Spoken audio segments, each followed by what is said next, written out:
DNA test. You're 5.2% sub-Saharan African, Johnny said. What the hell are you talking about? Not quite enough to get your N-word pass. I snatched the paper from him. It showed my name beside a world map and a pie chart breaking down my ethnicity, S. How I spluttered. Remember that night I made margaritas? Well, you passed out, so I swabbed your cheek and sent it to 23andMe. That's a violation. I laughed in that dimfuck-frab way. Come on, Malgo, it's just a little DNA.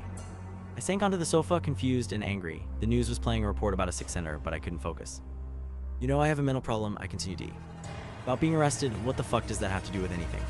It's complicated, you know the stuff with my dad. You run away? Yes, Johnny, it was rhetorical. I always had this terrible feeling about him. Mom, when she was out of the psych ward, would say crazy things. Things like he was born evil, that he was probably out there off Interstate 5 bludgeoning hookers to death in truck stop toilets. Although I'm so goddamn confused. I read a story about a serial killer they caught because a relative did a 23andMe. He laughed. Well, good baby, if your old man has been making bracelets out of hookers' teeth in the middle of buttfuck nowhere, you've done your bit. But my phobia, what if they think I'm the murderer? I had this thing since I was a little girl, a morbid fear of being arrested, detained, buried under the jail.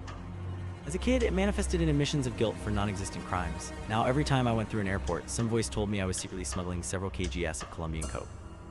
Maybe he took me in his big arms, it was just a silly test. And then the doorbell rang. Where guys put me in the back of an SUV. For 5 minutes, I couldn't speak because I was trembling so badly, and then I managed to squeak out. I didn't kill anyone, it's my father, isn't it? It's not, a man replied. He came into view through the fog of terror. Unlike the others, he was dressed in a white coat rather than a black suit. It's about your DNA, you have a very unique set of features, he continued. I don't understand. You have seen the news about Senator Mappler Cicady. What? Well, your results show you are the perfect match for a transplant. You kind of horror blindsided me like a guy in the shadows with a chloroform-soaked rag. You can't, I haven't given consent. The doctor gestured at the thick-set men on his right and his left. This is an issue of national security, and that kidney is coming out whether you like it or not.